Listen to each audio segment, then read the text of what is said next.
تاني خطوة ان انت تسمع. يا ريت تسمع للي حواليك. لو سمعت للي حواليك واديت احتمال بس 10% انه ممكن يكونوا صح، ممكن يكونوا هيفيدوك بحاجة ولو بسيطة، يا سيدي فيد واستفيد، خلي عندك المبدأ ده.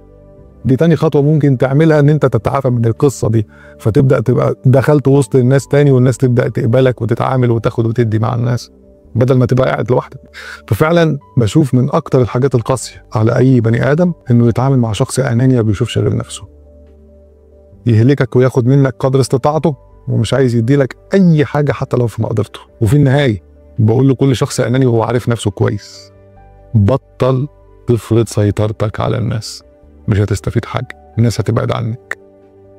وحاجة أخيرة عايز أقولها، اللي بيتعامل مع الشخص الأناني ده باستمرار، حافظ على نفسك وحافظ على طاقتك وما تدخلش في جدل كتير ملوش داعي مع الشخص ده.